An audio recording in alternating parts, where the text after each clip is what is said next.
Bismillahirrahmanirrahim. Assalamualaikum warahmatullahi wabarakatuh. Alhamdulillahirabbil alamin wassalatu wassalamu ala asyrafil anbiya'i wal mursalin sayyidina Muhammadin wa ala ali sayyidina Muhammad, amma ba'du. Pada pertemuan hari ini pembahasan kita adalah tentang sistem endokrin. Sebagai pendahuluan, ini seharusnya materi di pertemuan yang ke 13 atau 14, tapi saya majukan menjadi pertemuan yang ke-10. Materi tentang sistem saraf dan panca indera insyaallah akan saya sampaikan minggu depan.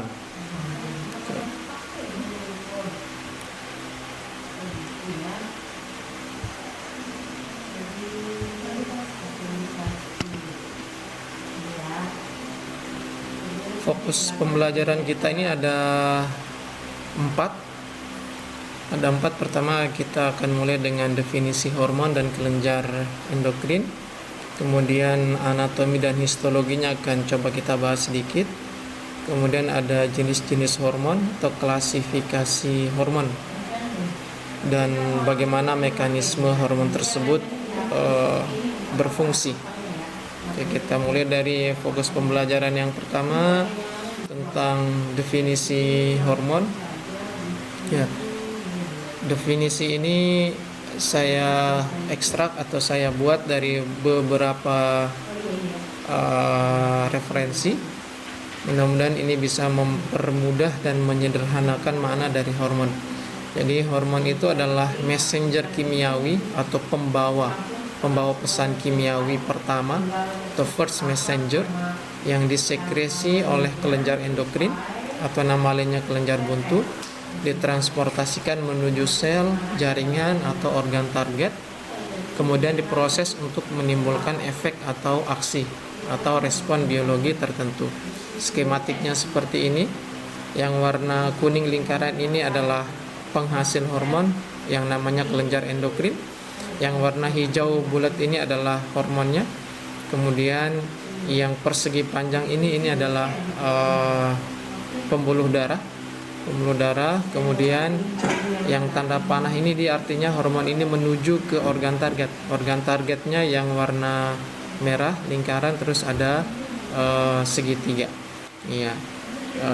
Gambar ini skematik menjelaskan definisi hormon. Hormon itu messenger kimiawi pertama, first messenger yang dihasilkan oleh kelenjar endokrin, kemudian disekresikan melalui pembuluh darah menuju organ target untuk menimbulkan efek atau respon biologi tertentu.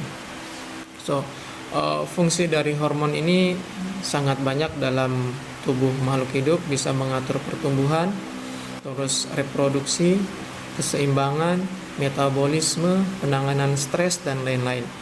Nah, hormon ini terdiri atas 2 jenis, hormon peptida dan hormon steroid.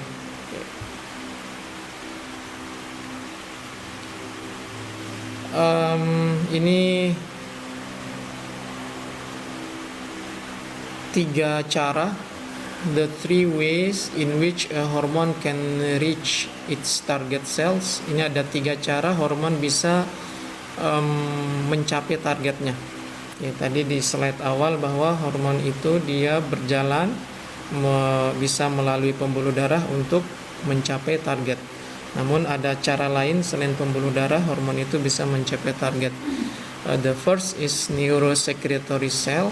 Yang pertama jenisnya atau caranya adalah dengan melalui sel neurosecretory. Sel neurosecretory gambarnya yang A, yang ini. Oke, di sel neurosecretory ini hormon dihasilkan oleh sel neuron ini. Kemudian lewat sel neuron juga dia ditransportasikan menuju sel target. Ya, sel targetnya bisa relatif jauh tempatnya atau bisa dekat. Tapi begitu keluar dari sel neurosecretory, dia ditransportasikan melalui darah menuju sel target, yaitu sel neurosecretory. Cara yang kedua adalah dia ditransportasikan melalui sel saraf. Ya, sel saraf. pada kasus ini hormon ini dilepaskan dari, ya ini istilahnya sinapsis. Minggu depan kita bahas lebih lanjut apa itu sinapsis, tapi intinya hormon dilepaskan dari titik ini, dari ujung ini, kemudian dia mau menuju sel targetnya. Bedanya di sini dia tidak memerlukan darah untuk peredarannya, tetapi langsung menuju sel targetnya. Nah, hormon-hormon yang mencapai target pada klasifikasi yang kedua ini contohnya adalah neurotransmitter. Yang ketiga, ini cara yang paling umum hormon bisa mencapai target, more typical endocrine cells. Jadi ini ada organ penghasilnya, kelenjar endokrin, bisa sel, bisa jaringan atau organ. Dihasilkan hormonnya, kemudian dia ditransportasikan melalui darah menuju sel targetnya. Klasifikasi yang ketiga atau cara yang ketiga ini sebagian besar hormon masuk ke sini. Kalau yang A sama B ini jarang, sebagian kecil yang menyampaikan atau mencapai organ target melalui sel sarafnya. Sebagian besar bisa mencapai organ target dengan melalui peredaran pembuluh darah.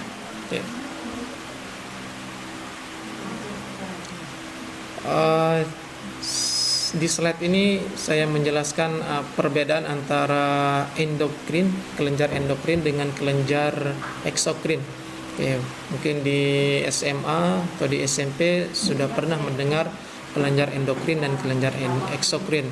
So, apa bedanya dua kelenjar ini? Bedanya adalah kalau kelenjar eksokrin, ini kelenjar eksokrin sama-sama menghasilkan produk kimia.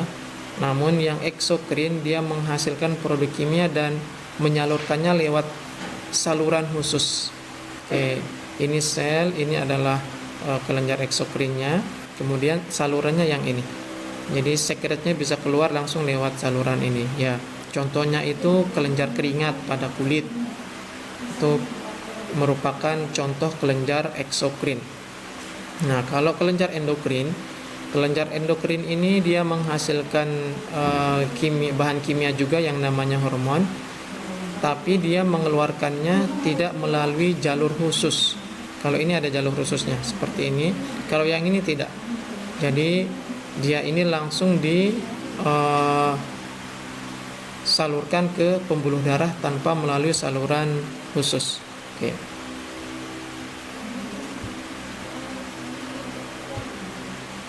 Yang ini dia langsung ke sini. Nah, kelenjar endokrin atau kelenjar buntu ini berbeda-beda jenisnya, baik pada mamal ataupun hewan-hewan vertebrata dan invertebrata yang lain. Pertama pada mamal, ada 8 yang umum yang selalu jadi pembahasan pada mamalia. Pada kelenjar endokrin ini pertama ada hipotalamus dan pineal, kelenjar hipotalamus dan pineal. Yang kedua kelenjar hipofisis, terus ada kelenjar tiroid, kelenjar paratiroid, terus ada pankreas, ada adrenal, ada ovarium dan testis. Ini adalah organ-organ yang berperan sebagai kelenjar endokrin, kelenjar buntu yang menghasilkan hormon. Skematiknya seperti ini male, ini female. Lokasinya secara umum skematik yang kelenjar pineal, lokasinya di sini. Kelenjar pineal. Kemudian kelenjar hipotalamus, ya yang ini nanti ini sering sekali didengar atau sering sekali disebut di topik-topik pembahasan selanjutnya, baik pada saraf, khususnya pada saraf dan reproduksi. Ini kelenjar hipotalamus.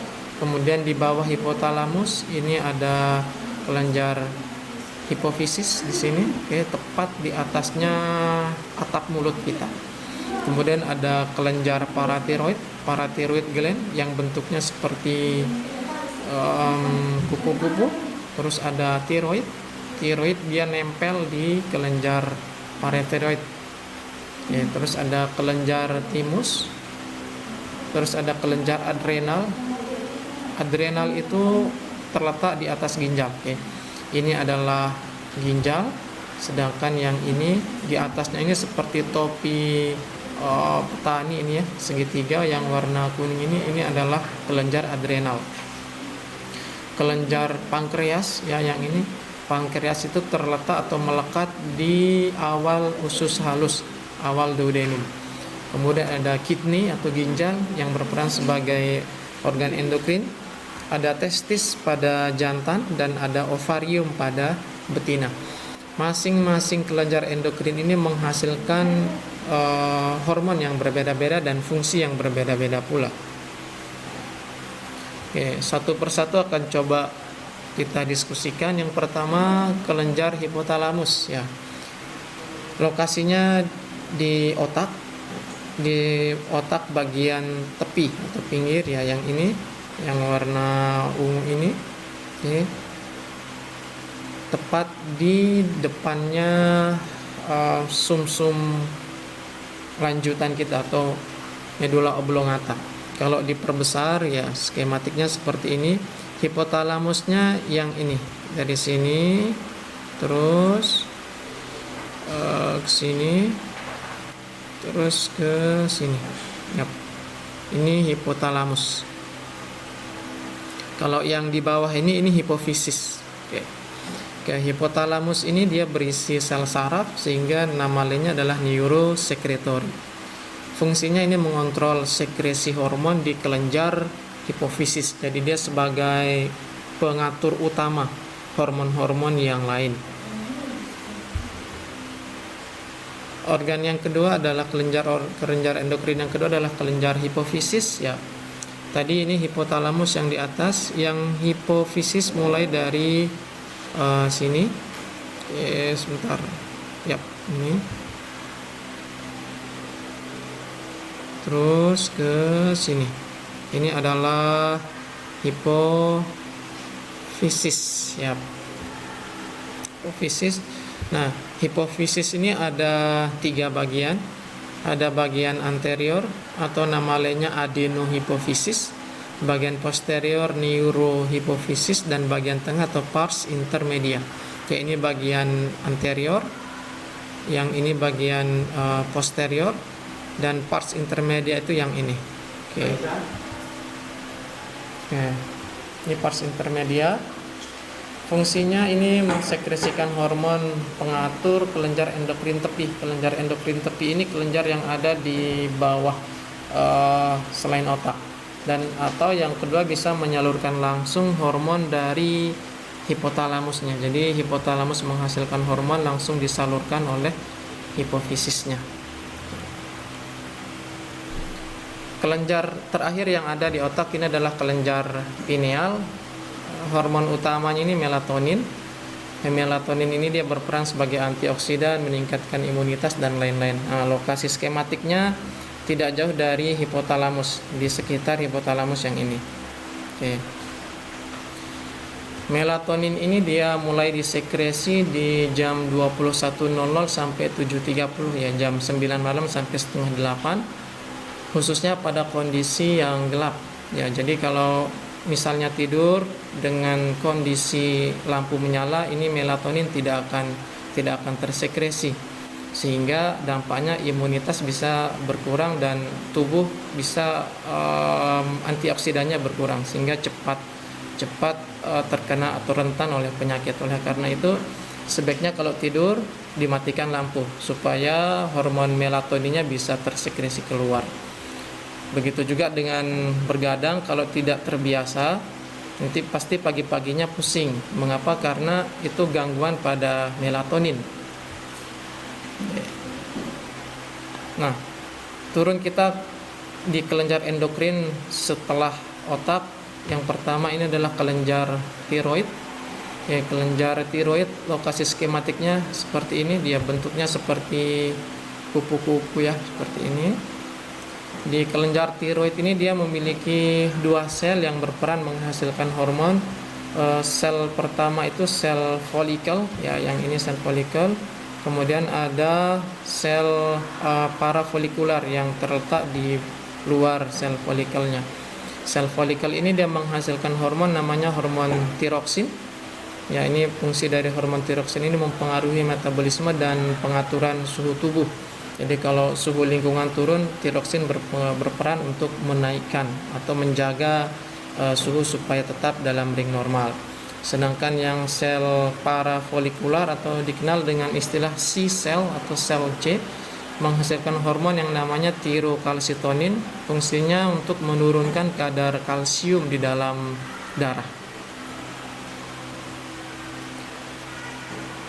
Di buku referensi yang lain, ini selain dari buku Ian Kai, ada sebuah percobaan efek dari hormon tiroksin terhadap metamorfosis pada kata. Ya, ini berudu di umur 5 minggu. Kemudian ada 3 perlakuan. Yang perlakuan pertama ini diberikan hormon tiroksin. Terus perlakuan yang kedua ini tidak diberikan apa-apa. Perlakuan yang ketiga yang ini kelenjar tiroidnya dihilangkan. Efeknya yang pertama diberikan tiroksin, ternyata tiroksin mempercepat terjadinya metamorfosis, tapi individu yang dihasilkan ini individunya sangat gelap atau sangat hitam dan sangat kecil, dan beberapa hari kemudian dia mati. Yang tidak diberikan apa-apa, dia metamorfosis sempurna kemudian menjadi kata. Terus yang dihilangkan kelenjar tiroidnya, ternyata efeknya adalah dia tetap menjadi berudu, tidak menjadi dewasa. Ya. Ini yang menjelaskan betapa pentingnya peran hormon, salah satunya hormon tiroksin dalam kehidupan makhluk hidup. Kelenjar kedua masih di sekitar kelenjar paratiroid. Ini kelenjar masih di sekitar kelenjar tiroid, ada kelenjar paratiroid atau Schiff cell. Dia menghasilkan hormon namanya paratormon. Fungsinya mengatur kadar fosfor dan kalsium di dalam darah. Ya, bekerja sama dengan sel parafolikular yang tadi. Ini adalah histologinya. Ya, histologi dari kelenjar paratiroid. Ya. Jadi kelenjar-kelenjar endokrin ini dia jangan bayangkan dia bentuknya sangat besar. Dia seperti sel sangat kecil dan tidak tersebar dalam jumlah yang banyak, hanya sebagian. Oke. Kelenjar endokrin selanjutnya adalah kelenjar adrenal. Adrenal sudah saya sampaikan tadi, itu artinya atas, renal itu ginjal. Jadi posisinya adalah kelenjar yang ada di atas ginjal ya. Kalau kita melakukan pembedahan tikus atau mencit, begitu menemukan ginjal ya, yang ini ginjal. Oke, ini foto asli dari pembedahan pada saat praktikum. Oke, ini ginjalnya. Kemudian yang ada di atas ginjal yang warna agak putih ini, itulah yang adrenal, kelenjar adrenal. Skematik, kalau diperbesar secara skematik, adrenal ini dia memiliki 2 bagian. Pertama ada bagian korteks, yang ini korteks. Kemudian ada bagian medula. Nah, di bagian korteks dia memiliki 3 zona atau 3 lapisan. Yang pertama yang paling atas ini namanya zona glomerulosa. Ya, yang ini. Yang kedua ada zona fasciculata dan yang ketiga zona reticularis. Yang zona glomerulosa dia menghasilkan hormon namanya aldosteron atau nama lainnya mineralokortikoid. Fungsinya menyerap ion natrium. Sedangkan yang fasciculata, zona yang kedua, menghasilkan hormon namanya kortisol atau glukokortikoid. Nah, ini fungsinya meningkatkan kadar gula darah. Zona yang ketiga reticularis, ini dia menghasilkan hormon seks atau androgen yang berfungsi untuk perkembangan seks sekunder pada mamalia. Nah, bagian yang lapisan kedua setelah korteks ini lapisan medula. Hormon yang dihasilkan namanya hormon adrenalin. Ya, ini pasti sering mendengar adrenalin ya di iklan-iklan extra joss atau minuman-minuman suplemen tuh banyak disebut pacu adrenalin. Adrenalin itu nama hormon yang fungsinya meningkatkan detak jantung, terus meningkatkan pemecahan glikogen sehingga glukosa menjadi banyak. Nah, karena dia perannya meningkatkan aktivitas jantung, pemecahan glikogen, makanya adrenalin ini dikenal dengan sebutan lain, yaitu hormon stres atau hormon yang berperan dalam penanganan stres ya. Contohnya kalau dikejar oleh anjing, ya, pasti itu detak jantungnya pasti berdebar-debar. Atau mendapatkan deadline tugas dan tugasnya belum jadi, jantungnya pasti berdebar-debar. Nah, itu adalah pengaruh dari hormon adrenalin. Mengapa dia berdebar? Ya supaya mengimbangi kerja sel yang lain, supaya kerja sel itu mendapatkan suplai oksigen yang cukup ya. Kalau tidak ada adrenalin, ya tidak bisa seimbang tubuh ini. Ini alur yang menjelaskan bagaimana mekanisme stres dan penanganannya di dalam tubuh mamalia dan hewan-hewan yang lain. Secara singkat saya jelaskan satu alur saja. Oke, yang ini yang ketika terjadi stres kemudian menuju ke otak di hipotalamus. Hipotalamus nanti menghasilkan hormon yang memerintahkan kelenjar pituitari atau kelenjar hipofisis. Sekali lagi jangan bingung dengan hipotalamus, hipofisis, karena sudah saya jelaskan di awal. Oke. Dari hipofisis ini kemudian dia menghasilkan hormon namanya adrenocorticotropic hormone atau ACTH. Nah, ACTH ini dia menuju ke kelenjar adrenal, khususnya di bagian korteks yang ini. Oke.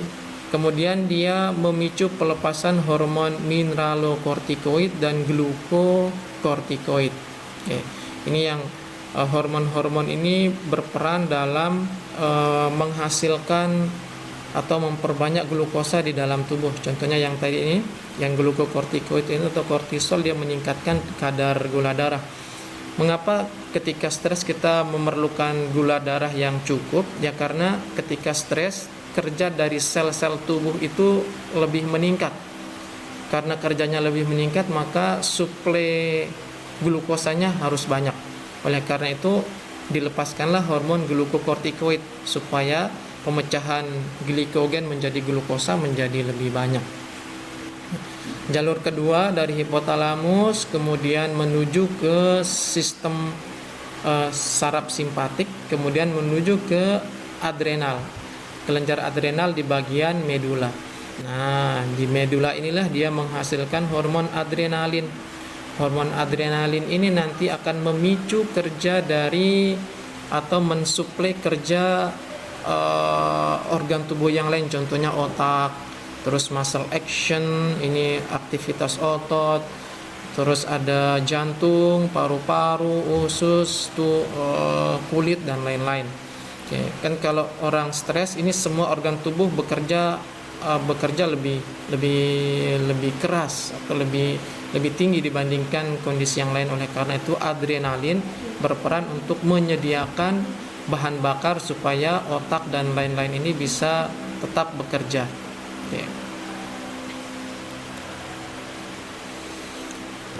Ini kelenjar endokrin selanjutnya yang sering didengar di masyarakat, yang penyakitnya banyak diderita oleh masyarakat, sebagian besar masyarakat, itu kelenjar pankreas. Kelenjar pankreas ini terdiri atas kelenjar eksokrin dan pankreas ini terdiri atas kelenjar eksokrin dan kelenjar endokrin. Sebagian besar isinya adalah kelenjar eksokrin, hanya 10 atau 5% yang termasuk ke dalam kelenjar endokrin. Nah, yang termasuk kelenjar endokrin itu dikenal dengan istilah pulau Langerhans. Pulau Langerhans ini dia menghasilkan hormon insulin, glukagon, kemudian somatostatin dan pankreas polipeptida. Fungsi masing-masing hormon ini, pertama insulin ini menurunkan kadar glukosa di dalam darah, sehingga kalau orang penyakit diabetes mellitus itu kadar glukosanya tinggi. Salah satunya diturunkan dengan cara memberikan suntikan berupa insulin sehingga kadar glukosanya bisa turun. Glukagon kebalikan dari insulin, dia meningkatkan kadar glukosa. Kemudian somatostatin ini fungsinya memperlambat sekresi insulin dan glukagon serta memperlambat masuknya nutrien ke dalam pembuluh darah. Sedangkan pankreas polipeptida menekan dan meregulasi sekresi somatostatin atau F-cell. Jadi dari slide ini hormon itu bisa berfungsi saling mendukung atau bisa berfungsi saling menghambat. Oke. Contohnya yang ini insulin dan glukagon dia fungsinya bertolak belakang. Yap. Ini adalah gambar skematik dari pankreas. Oke. Saya katakan di awal tadi itu pankreas itu dia posisinya di awal usus halus, dia menempel di situ. Jadi kalau kita membedah hewan kemudian mau mencari pankreas, carilah carilah lambung, kemudian antara lambung dan usus halus disitulah melekat pankreas. Biasanya warnanya agak kekuningan, tapi tidak semuanya warnanya kekuningan. Oke. Ini slide histologinya ketika diamati di bawah mikroskop. Oke. Ini ada yang warna ungu, terus ada yang agak putih seperti ini. Oke. Nah, yang putih inilah yang namanya pulau Langerhans yang tadi, yang ini. Pulau Langerhans. Jadi saya sampaikan tadi tidak semuanya termasuk ke dalam kelenjar endokrin, hanya 5 atau 10% yang termasuk ke dalam kelenjar endokrin. Oke, kalau diperbesar lagi pulau Langerhans ini, dia terdiri atas beberapa sel, ada alpha sel, beta sel, delta sel, dan endokrin asinus. Masing-masing sel ini menghasilkan hormon yang beda-beda ya. Contohnya yang ini, yang beta sel menghasilkan insulin, alpha sel glukagon, delta sel somatostatin, dan F sel menghasilkan pankreas polipeptida. Oke. Ini diagram skematik menjelaskan bagaimana peran dari insulin dalam menurunkan kadar glukosa di dalam darah. Namun seingat saya ini pernah saya jelaskan di materi homeostasis pada saat feedback negatif. Oleh karena itu di bagian ini tidak perlu saya jelaskan lebih jauh. Oke.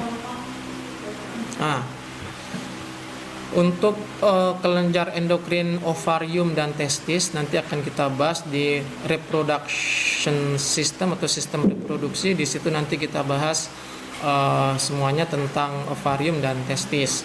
Saya akan langsung ke klasifikasi hormon. Virtually all hormones from both invertebrate and vertebrate animals.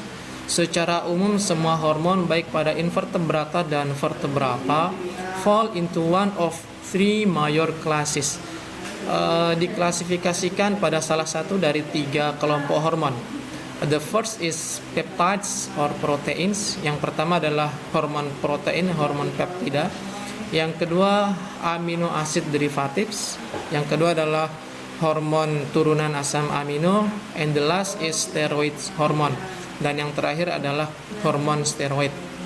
Kalau hormon steroid ini hormon yang terbuat dari steroid atau lipid. Oke, jadi yang pengelompokan ini didasarkan pada bahan baku pembuatan hormon. Hormon peptida berarti hormon bahan bakunya adalah protein, amino acid berarti asam amino. Kemudian steroid hormon berarti bahan baku pembuatannya adalah lipid atau lemak. Nah, masing-masing hormon dia mekanismenya berbeda-beda. Mekanisme aksinya, mekanisme sampai dia bisa menimbulkan aksi berbeda-beda. Oke. Yang gambar ini adrenalin, ini contoh dari hormon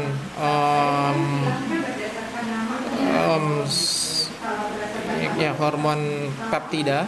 Kemudian ada antidiuretik hormon, ini amino acid derivatif. Sedangkan ecdysone ini adalah contoh dari hormon steroid. Nah, hormon supaya bisa menimbulkan aksi harus berikatan dengan reseptor. Reseptor ini fungsinya untuk menerima hormon supaya dia bisa menimbulkan aksi atau respon biologi. Nah, Reseptor ini berbeda-beda lokasinya. Penerima hormon ini berbeda-beda. Bisa dia terletak di membran sel, bisa terletak di dalam sitoplasma, atau bisa terletak di dalam inti. Molekul reseptor itu bisa berupa protein dengan struktur yang khas. Nah, tadi ada pengelompokan hormon, ada hormon steroid, hormon polipeptida, dan hormon amino asid. Kalau yang hormon steroid pertama, mekanisme aksinya atau disebut dengan nama hormon yang pertama kita bahas hormon peptida, ya, atau disebut dengan nama hormon hidrofilik. Oke. Mekanisme aksinya, ini penjabarannya pertama, ini adalah hormonnya, ya, yang bentuk seperti segitiga. Oke. First messenger hormon, kemudian dia berikatan dengan reseptor. Pertama kali dia harus berikatan dengan reseptor. Reseptornya terletak di membran sel yang ini. Oke. Silakan diperhatikan bentuk dari reseptor ini, dia berbentuk seperti huruf Y, dan hormonnya pun juga berbentuk seperti huruf Y. Jadi antara reseptor dengan hormon harus kompatibel supaya dia bisa bersatu. Oke. Kemudian setelah dia bersatu, barulah dia bisa menimbulkan aksi-aksi yang lain. Hormonnya tetap di luar, dia tidak ikut masuk ke dalam sel. Oke. Dia hanya sampai di membran sel ini. Kemudian setelah dia berikatan, dia akan menimbulkan atau mengaktifkan enzim-enzim yang lain. Oke, contohnya ini dia akan mengaktifkan protein J menjadi adenyl siklase. Kemudian dengan bantuan enzim ini dia mengubah ATP menjadi CAMP, adenosine monofosfat siklik. Oke. Terus ada tulisan second messenger. Second itu kan dua, messenger itu pembawa pesan, artinya pembawa pesan yang kedua. Jadi hormon itu first messenger, dia sampai tugasnya di luar sel. Kemudian yang bertugas di dalam sel ini adalah yang second messenger ini, pembawa pesan yang kedua. Pesan dari pembawa pertama dan kedua pasti sama. Kalau dia berbeda pasti ada kelainan. Oke, kemudian CAMP ini dia activates protein kinase A, mengaktifkan protein kinase A. Enzim protein kinase A dia aktif menjadi bentuk yang aktif seperti ini. Awalnya dia segitiga menjadi bulat, ini artinya proteinnya sudah aktif atau enzimnya sudah aktif. Oke, kemudian efeknya adalah dia menyebabkan atau mengaktifkan enzim-enzim pencernaan enzim-enzim yang lain. Contohnya kalau mau mengaktifkan enzim pencernaan, berarti dia akan mengaktifkan enzim pencernaan di sini. Caranya dengan mengubah bentuknya. Yang awalnya dia berbentuk seperti formasi belah ketupat menjadi formasi segitiga. Oke, ini artinya enzimnya sudah aktif dan siap untuk menjalankan atau memberikan respon sel. Oke. Nah, berbeda dengan hormon peptida, hormon steroid pertama dia berikatan dengan reseptor, tapi reseptornya berada di dalam nukleus di dalam sel. Oke, yang ini adalah reseptornya. Ya, yang saya tulis ini adalah reseptornya.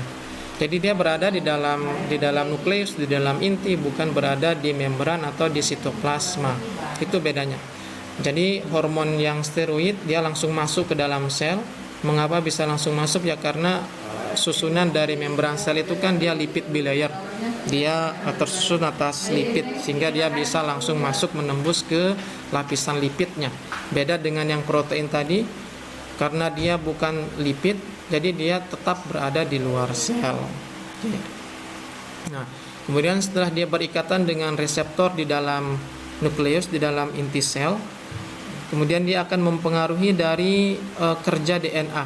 Dia akan menghasilkan gen-gen yang baru atau menonaktifkan gen-gen yang lain.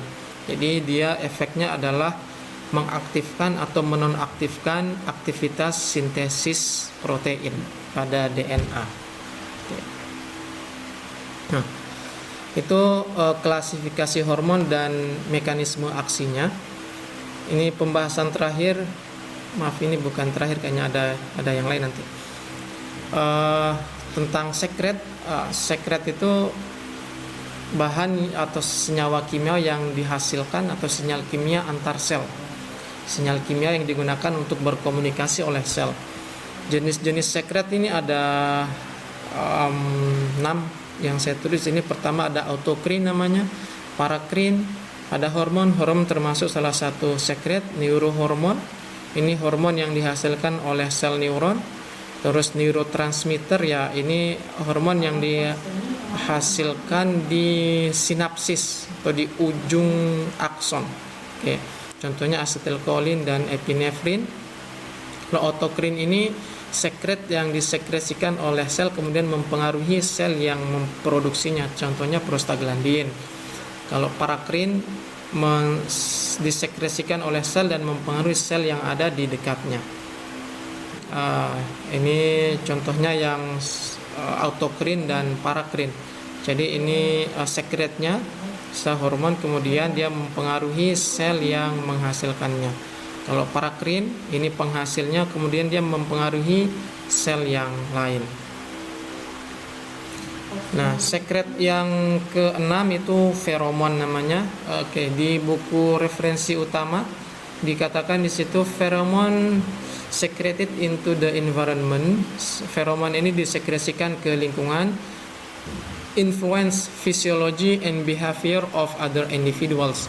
Kemudian dia mempengaruhi fisiologi dan perilaku dari individu-individu yang lain.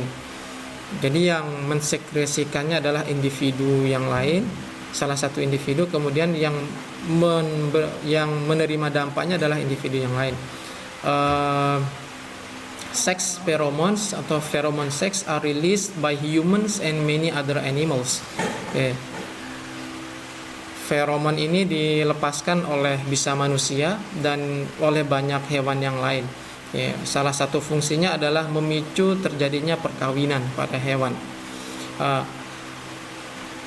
They are released in the urine of animals. Feromon ini dilepaskan melalui urin pada hewan. Seperti anjing dan kucing, termasuk pada human, pada manusia. Jadi feromon ini dihasilkan oleh wanita, kemudian dia keluar bersamaan dengan urin. Feromon produced by woman, feromon diproduksi oleh wanita, influence the length of the menstruasi cycles, yang mempengaruhi panjang pendeknya siklus menstruasi. Jadi feromon ini dia bisa mempengaruhi siklus menstruasi pada wanita, sehingga kadang kita dengar dalam satu kontrakan itu kalau satu yang mengalami menstruasi diikuti oleh teman-temannya yang lain. Itu karena pengaruh dari feromon yang menyebabkan siklus menstruasi pada wanita itu bisa bersamaan atau berdekatan. Nah, ini materi terakhirnya itu tentang sistem hormon pada serangga dan krustase. Kalau pada serangga dia ada 3 jenis hormonnya. Ada namanya hormon protorakotropik atau HPTT, hormon ecdison, dan hormon juvenil atau hormon Yuana. Kalau hormon HPTT, hormon protorakotropik ini fungsinya adalah memicu sintesis ecdison dan juvenil hormon. Oke. Bedanya dengan yang vertebrata, yang serangga ini dia tidak memiliki darah. Dia diganti dengan cairan tubuh yang namanya hemolimfe yang ini, ya. Jadi hormonnya beredar melalui hemolimfe, bukan dari darah. Sedangkan yang hormon ecdison ini dihasilkan oleh kelenjar protorak, ya. Nanti kita lihat, ya, kelenjar protorak itu yang di sini, prothoracic gland. Oke. Di sini yang prothoracic gland ini kelenjar yang menghasilkan ecdison. Kemudian ini ada kelenjar alata. Kelenjar alata ini yang menghasilkan hormon juvenil. Ini kelenjar kardiaka, corpus kardiaka, ini yang menghasilkan hormon proturacotropik tadi. Oke. Nah, yang ekdison dia salah satu fungsinya adalah memicu terjadinya ganti kulit atau molting pada insekta. Ya, contohnya yang pada kupu-kupu itu bisa dipengaruhi oleh ekdison. Berkebalikan dengan ekdison, hormon juana JH ini berfungsi untuk menghambat terjadinya metamorfosis sehingga dia mempertahankan stadium muda.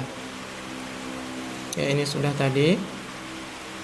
Ini adalah skematik how ekdison and juana hormone work. Yang pertama, hormon ini dia bersifat antagonis, artinya dia saling menghambat.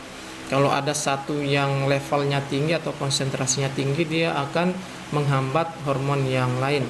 Oke, contohnya yang ini. Ya, saya mulai dari panah yang ini, yang warna panah biru. Ini artinya with a high level of juvenile hormone, larval stage occur.